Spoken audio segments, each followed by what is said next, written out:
you wanted the best, you've got the best podcast. The hottest podcast in the world. The Chris Voss Show, the preeminent podcast with guests so smart you may experience serious brain bleed. Get ready. Strap yourself in. Keep your hands, arms, and legs inside the vehicle at all times, because you're about to go on a monster education roller coaster with your brain. Now, here's your host, Chris Voss. Ladies and gentlemen, entering the ring now, your host, Chris Voss. Whatever, man. We improv something different every time. Welcome to the Chris Voss Show, everyone. Those who haven't met me yet, after 13 years, I'm your host. At least that's what it says here on the card. I'm your host, Chris Voss, and this is the Chris Voss Show Podcast. So welcome. We certainly appreciate you guys coming by. Thanks to everyone who's helping the show just do awesome. We're on the cusp of hitting our 13th year at the end of this month. I believe it's either the end of September or the end of August or the beginning of September, and we're just killing it. Like it's up 30% just this month alone, let alone the doubling and tripling we seem to do every year. It's just amazing to me every day. So we certainly thank you guys for referring the show to your family and friends. Go to youtube.com/Chris Voss, goodreads.com/Chris Voss, all of our groups on Facebook, LinkedIn, Twitter, the big LinkedIn newsletter, and the big LinkedIn group over there as well. Today we have two amazing authors. It's a 2-for-1 special value that we're running today. Normally you have one author per show because, you know, the authors know a lot. But we have 2 for 1. So you're getting double the value on this show. So if you don't want to listen to the show till the end, you won't get double the value. They are the authors of the book Collision Course, Carlos Ghosn, I think if I got that right, and the culture wars that upended an auto empire. June 22nd, 2021, this came out. We have Hans Greimel on the show and William Sposato on the show. They're going to be talking to us today about their amazing book, What's Inside. Hans is a award-winning American business journalist based in Tokyo, where he serves as an Asian editor for automotive news, overseeing coverage from Japan, China, and South Korea. He's been writing about Nissan and the alliance for more than a decade and has interviewed Carlos multiple times, the gentleman he wrote about, including a one-time interview after Ghosn's arrest. Clearly, that must have been the Oscar timer telling me that my time on stage was up. I'd like to thank my wife and my God. Never mind. I'm just kidding. William is a Tokyo-based correspondent and consultant who has been active in Japan for more than 20 years with senior roles at Reuters and the Wall Street Journal. He is currently a writer and regular contributor to Foreign Policy magazine. He is also a consultant to corporations and government bodies on economics, corporate issues, and regional diplomacy. Welcome to the show, gentlemen. How are you? Very good, Chris. Thanks for having us. Yes, thanks very much. Looks like it'll be a fun time. Look forward to it. There you go. I mean, the clock is already struck. So there you go. Somebody's got a grandfather clock or something there. Did I get his last name right? Ghosn? Yeah. Actually, he pronounces it Ghosn, like a long Ghosn, sound, like rhymes with bone or phone. So that's how he's known. But I think in certain corners of the Middle East, it is pronounced the way you're suggesting. But in the automotive world, it's a long O sound, Ghosn. So we'll stand with the correction on that. Collision Course, Carlos Ghosn, and the culture wars that upended an auto empire. That'll work for my edit. Thanks for coming to the show. Give us your .com so people can find you guys on the interwebs. Well, I'm on Twitter at Hans Greimel, and you can check out our book on Amazon. It's there under Collision Course. It's the easiest way to find it. There you go. William? Yeah, that's the best way. Amazon. I do have a site, Sposato Media Training, but mainly we're looking at the main sites for the book, and LinkedIn, of course. I use quite a bit, and LinkedIn was actually part of the saga in how the book came about. Oh, really? That's an interesting story. I'll love to hear it. We have a big 120,000 group LinkedIn group over there and a big newsletter that does well. We like LinkedIn. It's pretty good. So have you guys written a book together before? What brought you guys together for this book? It's a good question. I'll let William take this over because he's the real linchpin here. He's the genesis of that whole book kickoff. Go ahead. Yeah. So no, we've never written a book together. And actually, we've known each other for quite a few years here in Japan.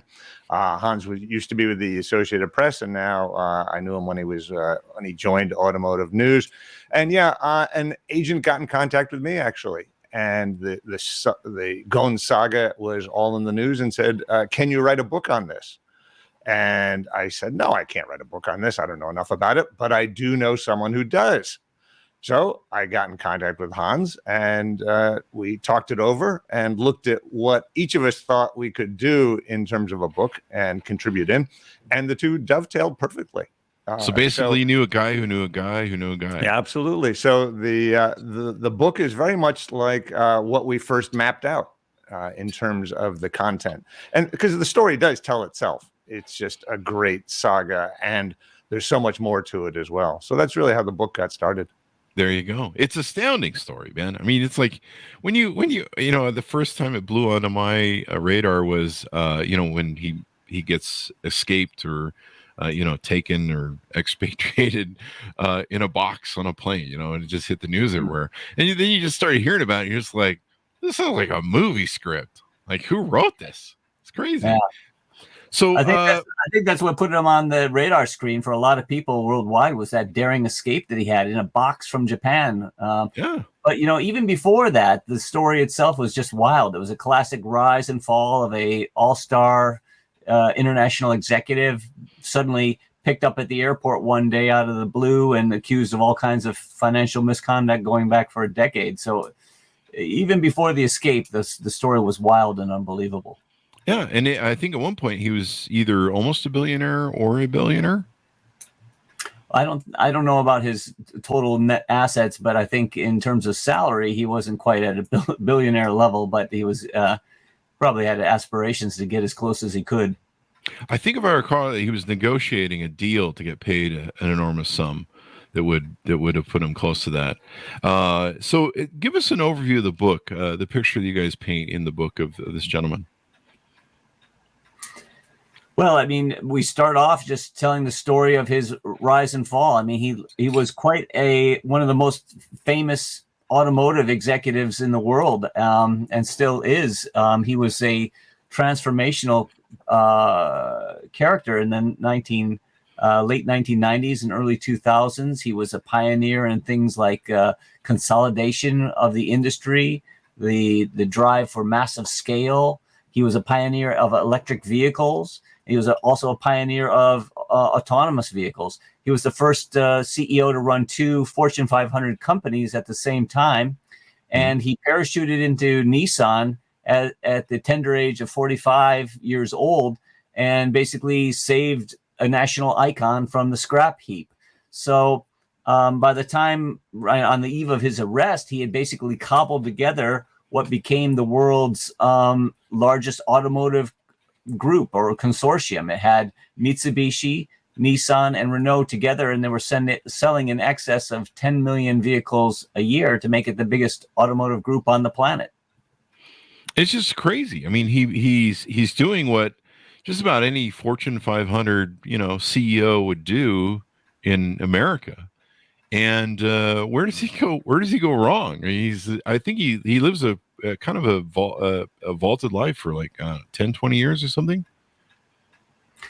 Yeah, you're right. I mean, the arrest came out of the blue, and at the time he was thinking about how to knit this alliance a little bit closer together, because it was a concern about legacy. What would happen after he leaves the scene? He was already 64 at the time of his arrest, and retirement was right around the corner. So even a workhorse like Carlos Ghosn can't stay working forever. And the concern was, how can they keep these companies together in what was then a loose alliance to keep working after he's gone?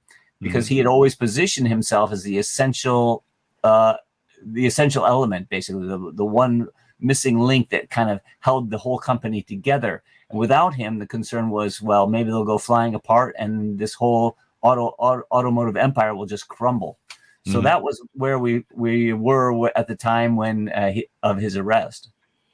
But now you guys write in the book about how he was had a un-Japanese management style, and that it was tolerated. Why was that? And I know that Japanese, I think, used to have a kind of real rigid, kind of a military sort of employment style, didn't they? Well, the word used to is probably not quite accurate. A lot of do? Japanese companies are still very hierarchical. Wow. The boss tells you what to do. No, Ghosn was amazing. When he came to Japan in 1999, anyone driving a Nissan today, you probably, it wouldn't be there if it weren't for Carlos Ghosn, because the company was probably going to go under. At that point. They were in serious financial trouble. And this was a huge shock to Japan, which had been used to in the 1980s to really rising up, right? And becoming, the world's provider of electronics goods, automobiles, etc. And here was their number 2 automaker, now in huge trouble. And Ghosn was actually quite smart. He had never worked in Asia before. And he came in, as you say, to this very hierarchical Japanese corporate structure. And he seemed to have an instinct on what rules he needed to keep to and which rules he could break. And so he brought his own style to this, and it obviously succeeded hugely.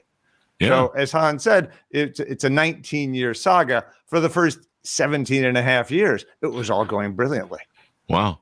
And so he's basically, he kind of knows where to bend the rules and get things done. He had $60 billion in value to Nissan, which is, that's quite extraordinary, actually.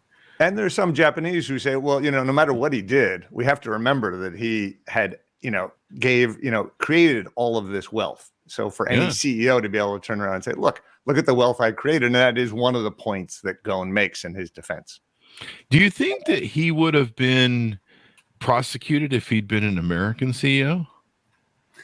Well, that's an interesting point. And one of the topics that we address in our book Collision Course is the kind of relevance or the relativity of the laws in the Japan versus the United States versus other jurisdictions, and how similar actions can come under different scrutiny in different places. In the United States, if we look at one of the accusations against Ghosn, which was the deferred compensation accusation, in the United States, that was handled as a civil matter by the FSA, is it? No, that's SEC. SEC, and he was simply handed a fine for that. But in Japan, on the other hand, it was a criminal matter with a possible prison sentence attached to it of up to 15 years. So the severity of the action or the accusation it varies across different jurisdictions. So it's doubtful whether a white collar executive like Ghosn would have been found taken to court or dragged before a criminal case with the penalty of prison time held over his head in a place like the United States. Yeah, he should probably just run for president in America, because that seems to work for some of the people here that get away with everything. Yeah, the legal differences are quite something. And there is some view internationally that the U.S. is too light on white-collar criminals. But on the other hand, does Japan really understand the complexities of doing business? Yeah. So there was a trial of his lieutenant, Greg Kelly. And in the trial, the prosecutors made a big deal over lawyers' statements from on Kelly's side that they were looking for loopholes on various issues. Wow. And for the Japanese prosecutors, the word loophole was enough to suggest sort of nefarious doings. Wow. So there was a real clash. I mean, that's why we call it Collision Course. There was a real clash of corporate sensibilities here over what's done in Japan versus what's done in the U.S. In the same time, there are Japanese executives who can't go back to the U.S. because they're charged with crimes there for things that probably would not be criminal actions here in Japan. So it cuts both ways. Yeah, and I probably should do a summation for people, those who are not aware. Do one of you want to do the summation of what happened with him getting expatriated that hit the news and where he's at now and that, or do you want me to do it? Sure. I can bring the listeners up to speed on that. Well, we had him up in 2018, where he was at the top of his game, at the top of the industry, a legend, a walking, living legend. And he was here for a regular business meeting, and he was picked up at the airport upon landing and taken directly to the biggest prison jail detention center here in Tokyo. And he spent 130 days in confinement over a period of months. And eventually he was released on bail, and he was preparing to fight what was, by all accounts, would be like the biggest business trial in Japan's history, putting a foreign CEO of a Japanese iconic company on trial for criminal, possibly putting him in prison after having saved the company. And it looked like he was going to prepare to face trial and prove his innocence in court. And suddenly, over a New Year's weekend in from 2019 to 2020, he announces that, by the way, I've slipped out of Japan and I'm now safe and sound in Lebanon. And because he has Lebanese citizenship, they won't extradite him back to Japan. So he slipped out of Japan in a daring escape in a late night. He went on with the help of literally a former U.S. Green Berets. He arranged an escape plan where he dashed halfway across the country on the bullet train and packed himself into a crate at a packing box for like audio equipment at a hotel. They wheeled him secretly onto a private jet that was at the Osaka airport, and they flew him to Turkey, where he changed planes and flew to Lebanon. And Japan will never forgive him for humiliating the justice system in that way. Oh, and then he thumbs his nose at them in Peru. Yeah. He's like, no. He's like, yeah, nah. And then France. Yeah, his justification for it was that his quote was, "I have not fled justice. I have escaped injustice and political persecution." So he really, thumbed his nose at them and what was it? A massive humiliation to the Japanese system. It caught them completely off guard. And that's where he lives to this day, trying to resuscitate his reputation. Wow. That's the same language I use on my last 5 divorce decrees. The political persecution, damn it. I don't know what that means. It's a joke, people. So, and France is after him too, right? That's right. Yeah. Wow. The more recent, and now they have their own arrest warrant out for him. Wow. So I think at one point he harbored hope that he might be able to return to France, where he also has citizenship. But going back to France now poses its own set of risks. Wow. So what are the allegations against him that you guys write about in the book? And did you guys get a chance to interview him? Yes, we interviewed him for the book. And, I first met him, I think, in 2007. So I've been covering him over the years on my day job, which is being the Asia editor here in Tokyo for automotive news. And so I've watched him develop over the course of more than a decade now. Interviewed him multiple times over that period. And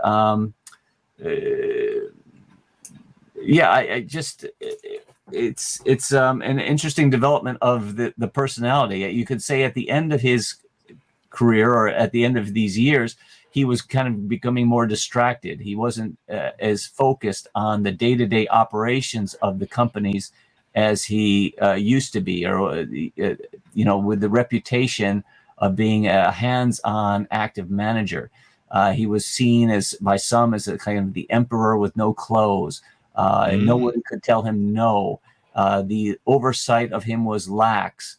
No one was brave enough to challenge him because he had been in position of power for so long that he was kind of the emperor, so to speak. Wow. And that's why you see a lot of the oversight or the corporate governance issues crop up around Nissan in particular, because he just didn't have the oversight that you would have at a lot of more international companies, especially those in the United States.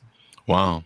So what did you guys find in your research on him? Was he a victim of power, or was he, trying to cash in a little too much, or where was it? Probably both. I mean, we do know that there was a conspiracy, if you want to call it that, to get rid of him. Oh, Push really? him out. Three at the trial that came out, the three sort of mid-level senior executives had gotten together, had decided Ghosn was dangerous, and went to the prosecutors. So they didn't even go to the board of directors of Nissan. They went right to the prosecutors. They went straight to the prosecutors, who originally said, "Well, you don't have enough here. Go find more." Serious? I did not know about this part. And so the prosecutors at first said, "No, you don't have enough information here." So here you had this group within Nissan all looking around to try and find new charges against the boss. Wow. And they finally persuaded the prosecutors. Now, Ghosn will tell you it's a political setup. That basically he was being pushed out by certain elements within Nissan who were working with certain elements within the Japanese government who thought that Ghosn was now potentially going to merge Nissan with Renault, and therefore Japan would lose one of its most famous companies. Oh, wow. And so that was, from Ghosn's perspective, the motivation for what happened. But you guys found it was really kind of an inside hit job, basically. Well, that was one part of it. But on the other hand, was he actually guilty of the allegations? And, guilt becomes very tricky. In the book, we call it the gray world of white collar crime. So some of the things that Ghosn is alleged to have done probably wouldn't have been that big an issue in other countries, such as the U.S. But on the other hand, they were prosecuted in Japan at a very high level. And there's always this question of, this is the way things are done. So the initial charges were that Ghosn had sort of hidden salary that was not disclosed. It was a very technical charge that basically Ghosn's real compensation was not in the annual filings that they have to make to Japanese regulators. So that was sort of charge number one. And that went into a lot of, little details about, letters and was he going to have a consulting gig with the company after he retired. And then other more serious charges have never really come out in full light. All we know is what's from the prosecutors, leaks, various reports. And those are always, to be suspect to some extent. But the case seems to be building. Hans really went into the other two charges more fully, and they're quite complex. Maybe you could explain them a little better than I can. Well, yeah, there are a lot of charges against Ghosn, and lots of accusations, all kinds of wrongdoing or misuse or misconduct. Now, in Japan, there are basically three issues that only rose to the level of the prosecutors that were taken to court or that ended in indictments. Those are the deferred compensation, the kind of like not fully reporting how much he's being compensated. But there are two more breach of trust allegations, which involve millions of dollars that are apparently that were allegedly misused, that company monies misused by Ghosn for his personal use. And those are the serious charges that really haven't been aired in court. And those charges are also mirrored in the more recent charges leveled in France. Apparently, they seem to believe that Ghosn was doing the same thing at Renault as he was doing at Nissan. And that's what they're after him for in France as well. Now, on top of that, there are all kinds of other misconduct things that didn't even rise to the level of the prosecutor's office. And those include taking big bonuses at various subsidiaries that were under his watch, excessive expense account handlings, taking special, basically mishandling and taking inappropriate payouts from a stock-linked award system. All these kind of things are a huge pile of accusations that didn't even rise to the level of prosecution, but created a feeling within the Nissan of kind of just abuse of the system or abuse of power and resentment that kind of boiled up under the surface. In fact, what got partly what triggered the investigation into Ghosn and potential misconduct was his handling of his expenses for a private and family-oriented airline ticket. So that is kind of what triggered the inside click down this rabbit hole of looking for ways to snag Ghosn. Wow. Which just shows don't be cheap, because I mean the initial allegation or the problem was that Nissan had an in-house travel agent. And any of us that work at a company, you always think when you book a ticket that the company price is much too high and I can do better than that. So Ghosn was being charged for some of these family tickets, and he went to the guy and he said, you're overcharging me, this is ridiculous, I want a refund. And so the guy said, well, no, this is what we paid. There's no way around it. And so his own little unit was now going to suffer a loss because of this. Wow. And so he was all upset. So he went to one of the guys who later became one of the sort of co-conspirators and said, look, I've got this problem, and he was very upset, as you would be, and Japanese take these things very, very seriously. And so that's sort of what started the ball rolling. Wow. It's always, you just push it a little too far. You guys write that he was ultimately accused of secretly setting aside $80 million for himself in deferred compensation to be paid out after he retired. I think that was also in the wording of my last 9 divorces. So was that illegal, or was that, it seems like in America that would be fine, but I don't know, everything's illegal here, but it shouldn't be, or should be. I don't know, one of those two. Well, it's illegal if you don't report it. And so the question was very technical. The question was this money that was promised to him, or as he claims, was it just, no, I was going to get, potentially an $80 million consulting gig with the company because I'm so valuable. And indeed, he was valuable to Nissan. And so there was a trial of more than 3 months of one of his lieutenants that dragged on this very question. Whether the letters that were written and the contracts that were drawn up represented that true compensation. Wow. Yeah, there was an American executive, a board member actually, who was arrested on the same night with Ghosn. They were both lured to Japan together, arrested at separate airports in Tokyo. The American was stuck in Japan after Ghosn left.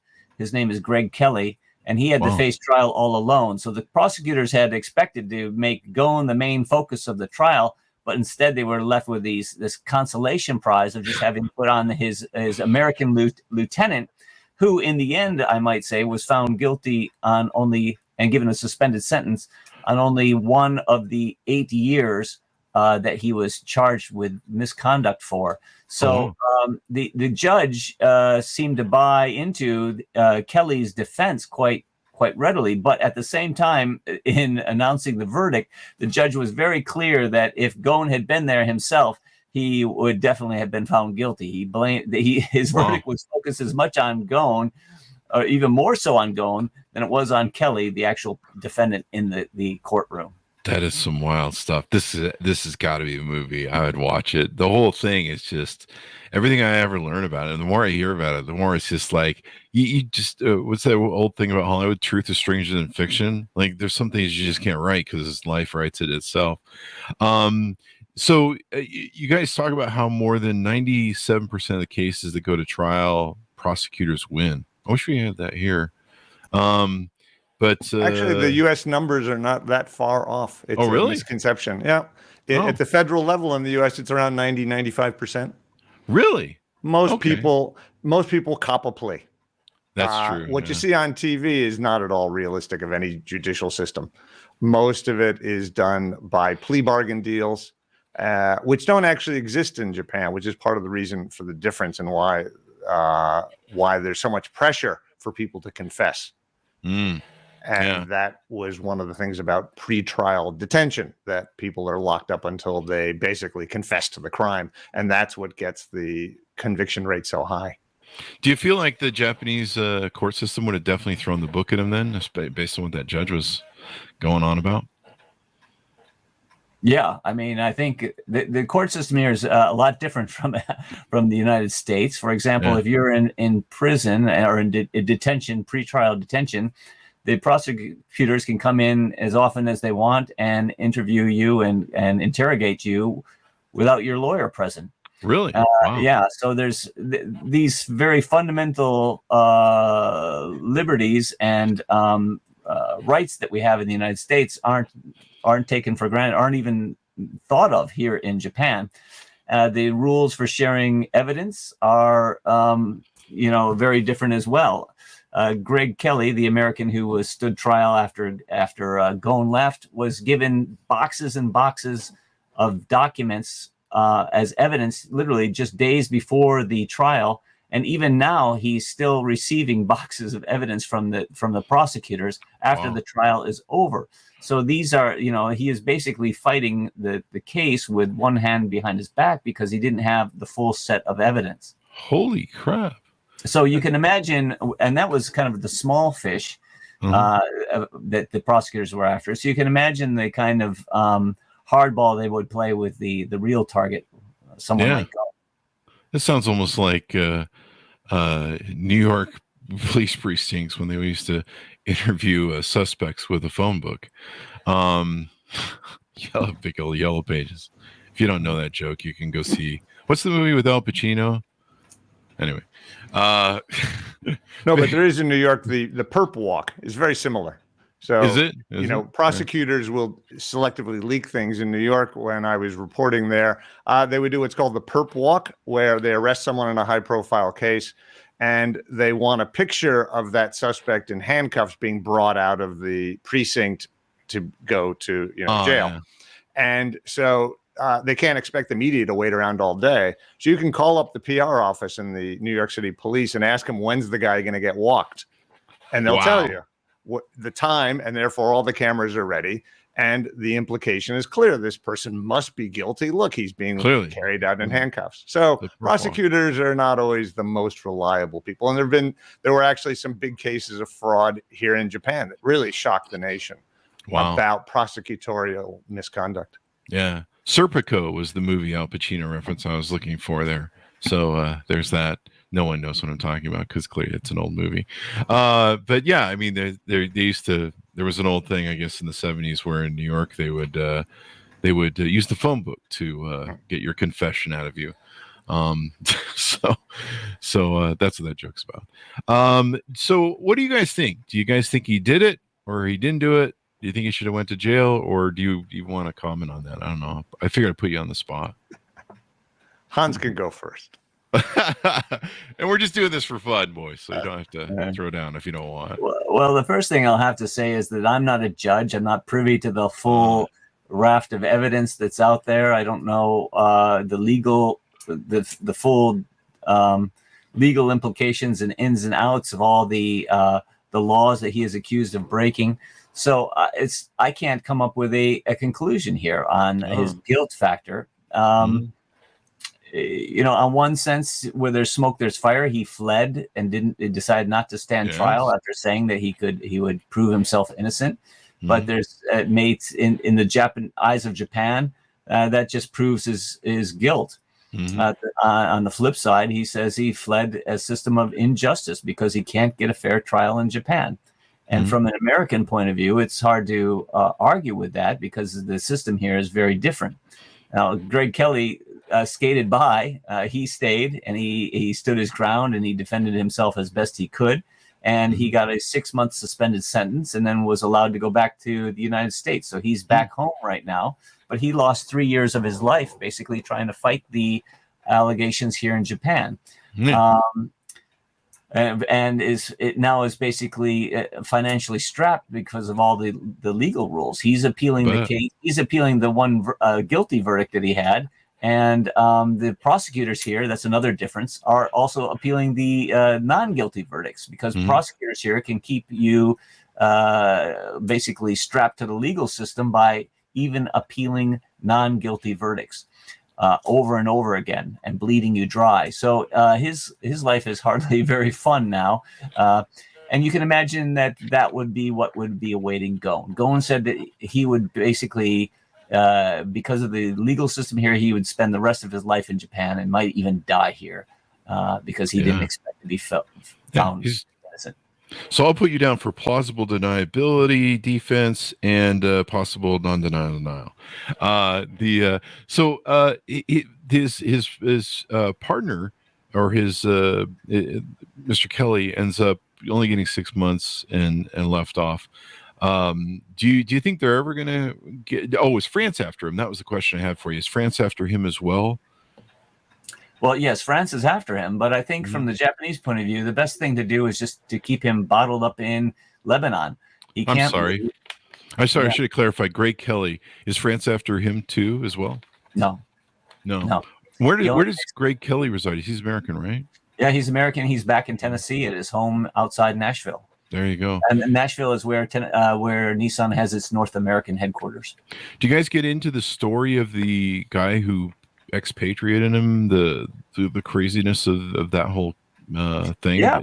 I mean, we covered the trial.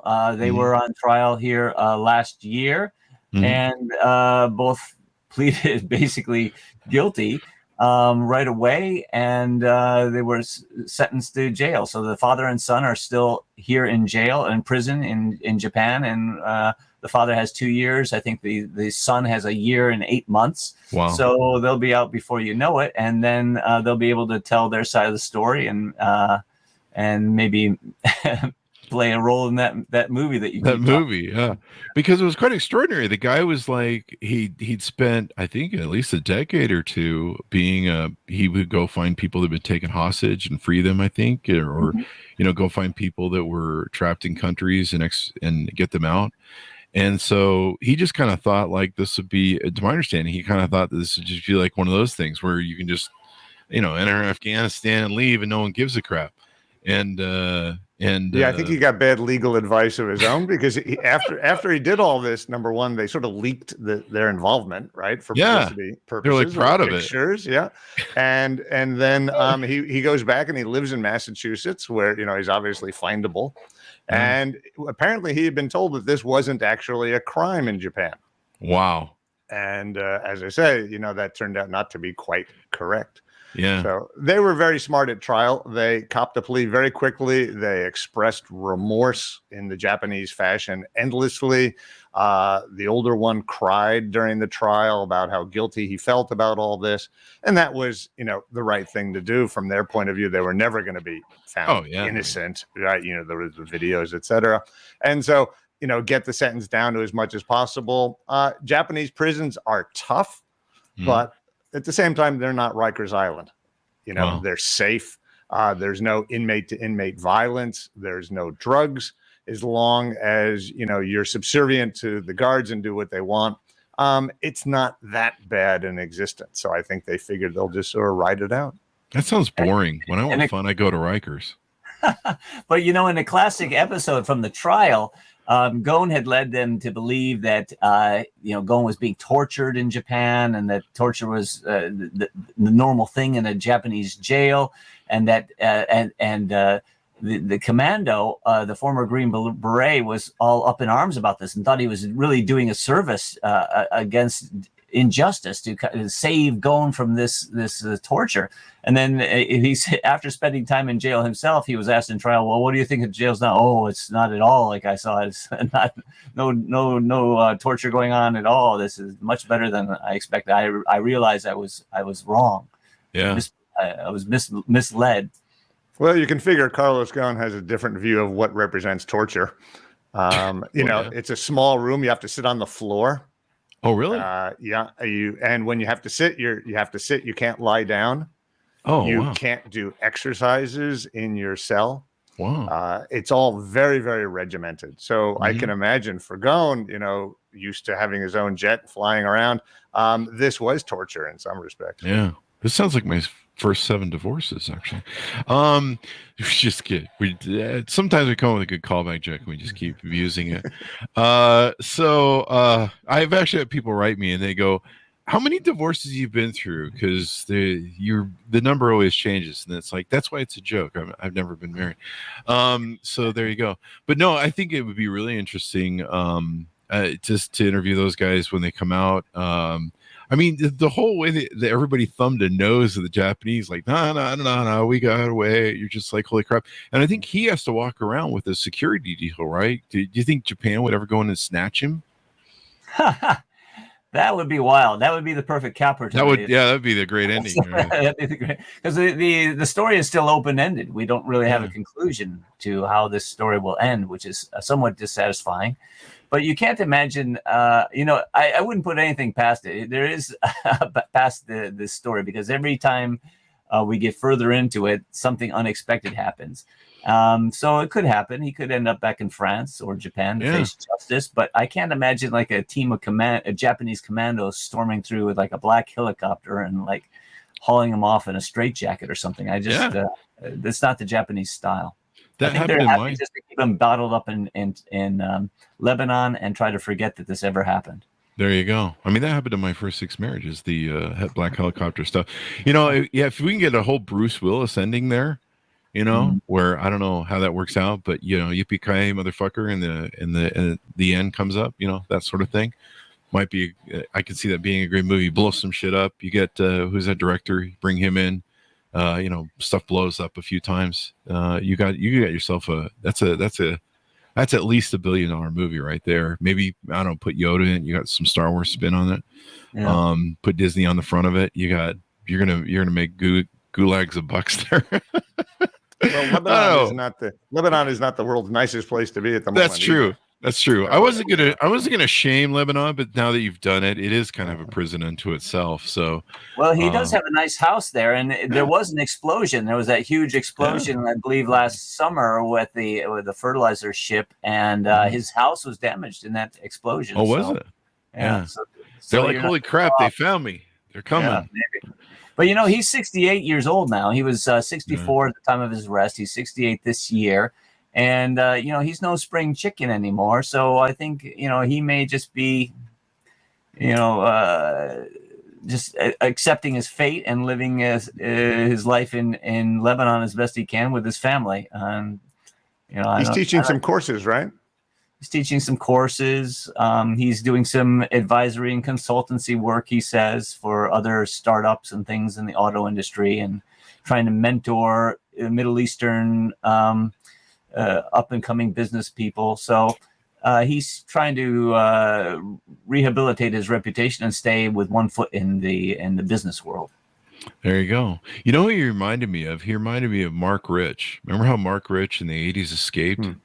I was coming up as a stockbroker back then, and he just escapes to Swiss, and they can't extradite him. He's just like, nah, I got my billions. And then eventually I think his wife paid off Bill Clinton and he got a pardon, but he escaped them for I think 2 decades or something. U.S. punishment. Crazy stuff. Well, this is a wild ride, man, and a wild read, guys. People are going to love this. Anything we want to tease out more on the book before we go? Well, I think it's a fun story, number one, the Ghosn story, but also we tried to capture a lot of Japan, a lot about Hans wrote a huge amount about the auto industry and Nissan's role and the future of it. So it sort of goes beyond just the Ghosn saga. And we hope it's a good book for anyone involved in international business, anyone who's obviously thinking of coming to Japan. There's some good elements in there for you. So that would be sort of my plug for it. There you go. Anything, Hans? Well, we tell the Ghosn story, which has plenty of drama in its own right, but we tell it through the lens of different angles. We tell it through the various collisions between the countries of Japan and France. We tell it the collision of the companies involved too. We talk about the collision of the different legal systems, the Western system versus the Japan system. And we also talk about the collision going on throughout the automotive industry with all these new technologies, electrification, autonomous driving, and the pressures that it's putting on the players and especially the CEOs who are running these companies to stay ahead of the new entrants like Tesla and startups from China. So to us, the story is Ghosn because that's where the drama comes through. But there's a lot more drama and tension that's coming through these other collisions that play a big role in the whole story. Yeah. It's just really interesting, and it sounds like you guys cover a lot of Japanese culture in there, and why that was a collision. Yes, absolutely. We talk about Japanese culture, French culture, and how the two played together in terms of how they view corporations. Mm-hmm. Japan, France, was nationalizing companies not too long ago. So there's a different view there, but also some similarities. It's different than the American system by no doubt. It's so funny when you look at Ghosn's behavior compared to U.S. CEOs' payouts and, the extraordinary payouts. Oh, you laid off 40,000 people. Here's $10 billion this quarter for you, or what year? I'm being a little bit over the top, but you know what I mean. And different payouts. Like somebody does a horrible job, the companies. You look at for example, look at the WeWork ex-CEO. You just got was it $350 million or $330 million from Anderson Horowitz, and and I think SoftBank is still losing billions over that whole deal in their reporting, and you're just like, what the hell's going on? Who gives this guy money and who keeps giving him money? But welcome to America. This is what we do. That was part of Ghosn's resentment. He saw those numbers around and he saw what he was making and he saw, okay, I added $60 billion and what's my salary? Yeah. In some ways he was in the wrong business. He should have gone into private equity. Or politics. Yeah. There you go. So it's been wonderful to have you guys on the show, guys. Thanks for coming on. We really appreciate it. Thank you, Chris. Yeah, really insightful. People need to read your book, man. It's a hell of a ride, man. And it's just like, I mean, you couldn't write a Hollywood script this good. Give me your guys' .coms, your plugs, so people can find you on the interwebs, please. Well, I'm on LinkedIn, and you can find my writing on a daily basis at automotivenews.com. Autonews.com, that is. There you go. And I'm mainly on LinkedIn. I do some work for foreign policy as well, writing about some of the political actions going on here. So you can find my material there as well. So those are the best two places. But there you go. And make a note, if I ever want to just make lots of money, I'm going into politics. Anyways, thanks for being on the show. We really appreciate it. Thanks to my audience for tuning in. Remember, go to wherever fine bookstores are sold, but stay at those alleyway bookstores. I got tetanus. I did a tetanus shot the other day when I got one. Order it up today. Collision Course, Carlos Ghosn and the Culture Wars that upended an auto empire. You want to check it out. And like I say, I mean, few stories are as crazy as what this guy goes through. And who knows, you may have a second book. There may be that whole Bruce Willis thing that comes into play with black helicopters and all that sort of good stuff. What was the old thing we used to do? And we used to take people to Poland in black helicopters with secret prisons that we used to run. I think that was under the Cheney presidency. Anyways, thanks for tuning in. Be sure for the show your family, friends, and relatives. Remember, the Chris Voss Show is the family that loves you but doesn't judge you. Be good to each other, stay safe, and we'll see you guys next time.